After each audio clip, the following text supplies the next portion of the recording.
नमस्कार बच्चों। आज हम लेखक गुरुदयाल सिंह द्वारा रचित पाठ सपनों के से दिन करेंगे।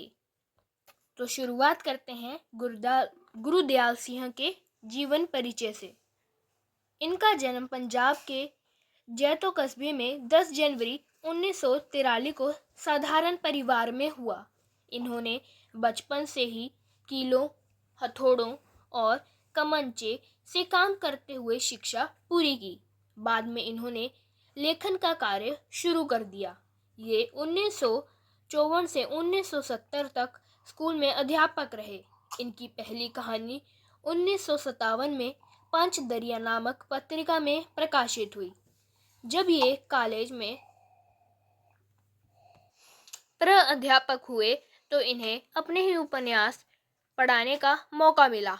बाद में ये यूनिवर्सिटी में प्रोफेसर के पद से अवकाश ग्रहण कर पूर्णतः लेखन को समर्पित हो गए।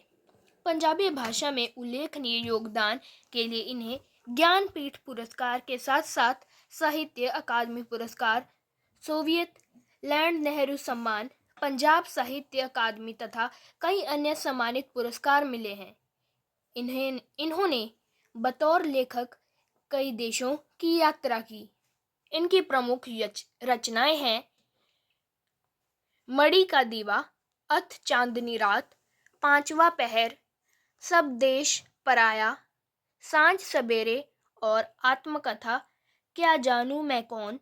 इन्होंने अब तक 9 उपन्यास, 10 कहानी संग्रह, 1 एकांकी संग्रह, बाल साहित्य की 10 पुस्तकें और विविध गद्य की 2 पुस्तकों की रचना की है। साहित्यिक विशेषताएं। ये ग्रामीण परिवेश तथा भावबोध के लेखक के रूप में जाने जाते हैं। ये समाज की उन दूषित व्यवस्थाओं के बारे में सबको जागृत सजग करते हैं जो पीढ़ी दर पीढ़ी समाज की शारीरिक हड्डियों को ही नहीं गलाती रहती, उनकी पूरी मानसिकता को दीनहीन और विवश बनाए हुए हैं। इनकी रचनाओं में राष्ट्रीय भावना, उद्बोधन, कर्तव्य सभी कुछ निभाया गया है। इन्होंने ग्रामीण संस्कारों को सजीव कर दिया है। भाषा शैली। इनकी भाषा शैली ग्रामीण परिवेश की है। इन्होंने बहुत ही सहज, बोधगम्य और सरल भाषा का प्रयोग किया है। इनकी भाषा इनके पात्रों जैसे खेतीहर मजदूरों, पिछड़े और दलित वर्ग के लोगों के साथ साथ नेताओं, साक्षर बुद्धिजीवों के भी अनुरूप है। इनकी मनोरंजक भाषा के कारण सारी घटनाएं जीवंत हो उठती हैं। बच्चों, अब हम इस पाठ के शब्दार्थ करेंगे। तार तार होना, फट जाना, तरस, दया, गुस्सैल, गुस्से वाला या क्रोधी, ट्रेनिंग, प्रशिक्षण, आलिफ बे जिम च, उर्दू भाषा की वर्णमाला के प्रथम 4 वर्ण अ ब ज च, बोली, क्षेत्रीय भाषा, लोकोकित, लोक प्लस उकित, लोगों द्वारा कही गई बात, ए खेडन दे दिन 4, ये खेलने के 4 दिन, मनमोहक, मन मोहने वाली, शती, शताब्दी या 100 वर्ष, महक, सुगंध, एहसास, अनुभव, फर्क, अंतर, ननिहाल, नाना नानी का घर,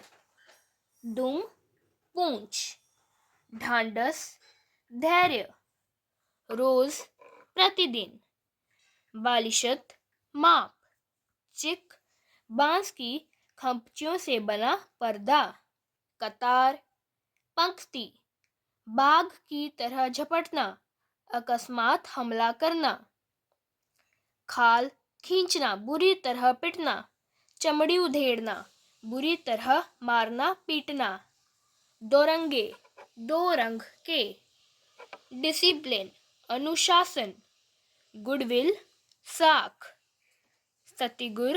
सतगुरु, फटकारना, डांटना, धनाड़े, धनी, दिलचस्पी, रुचि, रकम, पूंजी या धन। श्रेणी, कक्षा। हरफनमौला, पारंगत, विद्वान या निपुण। व्हिसल, सिटी, मार्च, परेड, विलायत, विदेश। जबरन, बलपूर्वक, आठे, यहाँ। लीतर, टूटे फूटे जूते या चप्पल, उठे, वहाँ। मिलेंदे, मिलते हैं। बूट, जूते, पुराने, पुराने। रंगरूट, फौज का जवान। वर्दी, गणवेश या ड्रेस। नफरत, घृणा। बर्बरता, क्रूरता। मुअत्तल, निलंबित। मंजूरी, स्वीकृत। महकमाए तालीम, शिक्षा विभाग। डायरेक्टर, निर्देशक। अलौकिक, दूसरे लोक का। बच्चों, अब हम इस पाठ का प्रश्न अभ्यास करेंगे। प्रश्न 1, कोई भी भाषा आपसी व्यवहार में बाधा नहीं बनती। पाठ के किस अंश से यह सिद्ध होता है? उत्तर, लेखक अपने बचपन की घटना बताता है कि उसकी खेलने वाली मंडली में कुछ बच्चे हरियाणा के तथा कुछ राजस्थान के थे। उनकी भाषा सुनने में प्रारंभ में कुछ अटपटी लगी, परंतु खेलते समय भाषा पूरी तरह समझ आ जाती थी। प्रश्न 2, पीटी साहब की शाबाश फौज के तमगोसी क्यों लगती थी? स्पष्ट कीजिए। उत्तर, पीटी साहब प्रीतम चंद बच्चों को कभी अनुशासन के लिए तो कभी पढ़ाई के लिए हमेशा फटकारते थे तथा पीटते रहते थे। जब कभी स्काउटिंग करवाते तथा बच्चे जरा भी चूक न करते तो वे शाबाश बोलते।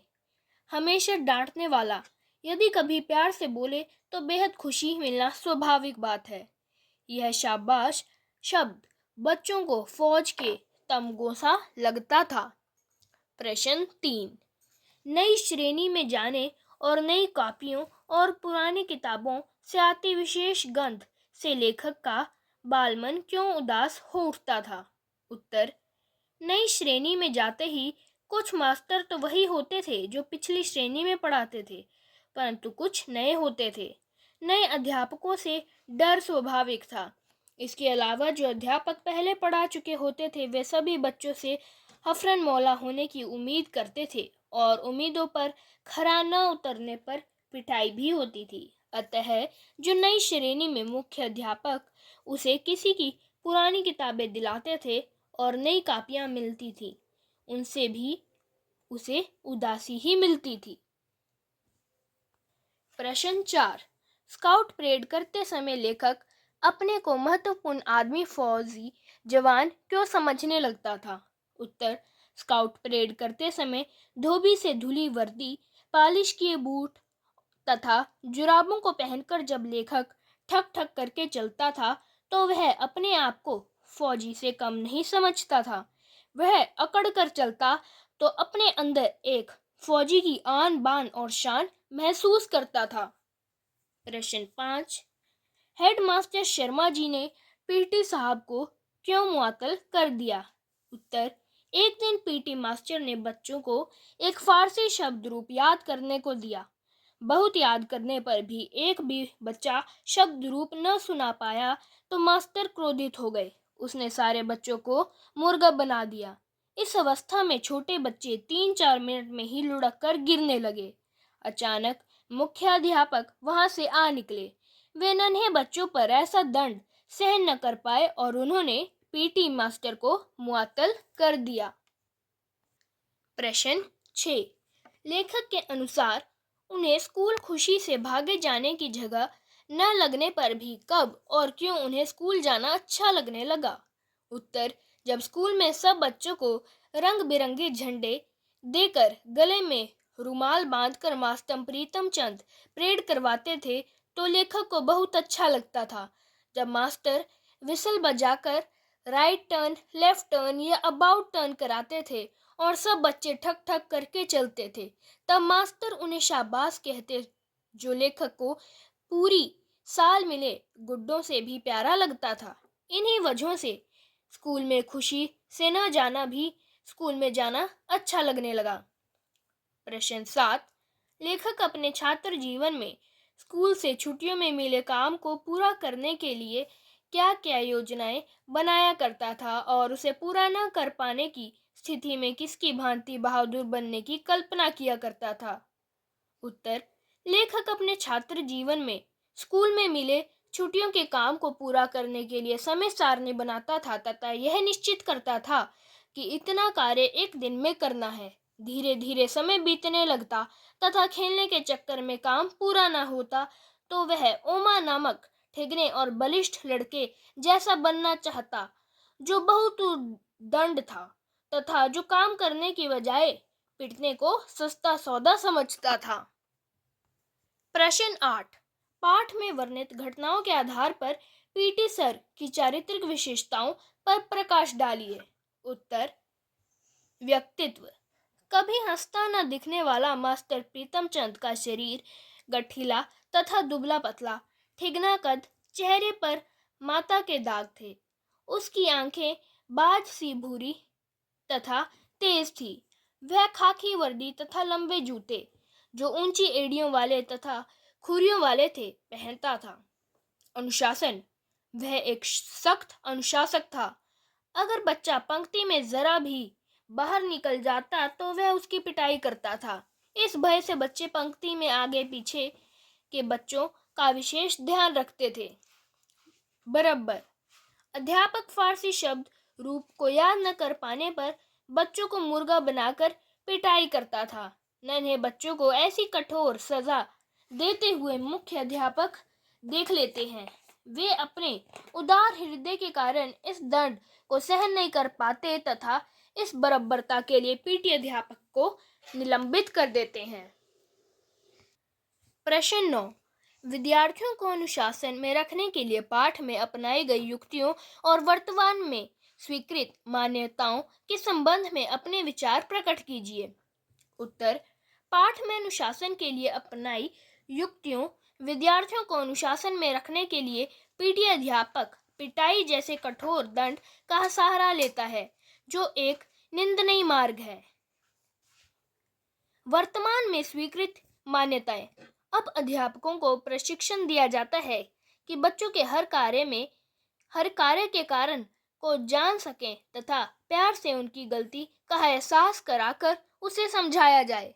अध्यापक छात्रों से मित्रता तथा ममता का व्यवहार करते हैं। बच्चे अब स्कूल से डरते नहीं बल्कि खुशी खुशी जाते हैं। प्रश्न 10। बचपन की यादें मन को गुदगुदाने वाली होती हैं, विशेषकर स्कूली दिनों की। अपने अब तक के स्कूली जीवन की खट्टी मीठी यादों को लिखिए। उत्तर। जब मैं 8वीं में पढ़ता था तब हमें कमलेश नामक अध्यापिका चित्रकला पढ़ाती थी। वह बहुत ही सख्त थी तथा कोण या विधि में अगर लिखते समय गलती हो जाती तो पिटाई करती थी। मुझे उसमें मन ही मन नफरत थी। धीरे धीरे परीक्षा भी आ गई। हम परीक्षा देने दूसरे गांव में जाते थे। चित्रकला की परीक्षा में हमारी अध्यापिका हमारे साथ नहीं गई, जबकि दूसरे बच्चों के साथ उनकी अध्यापिका आई थी। हमें क्रमांक तथा कमरा ढूंढने में तकलीफ हुई।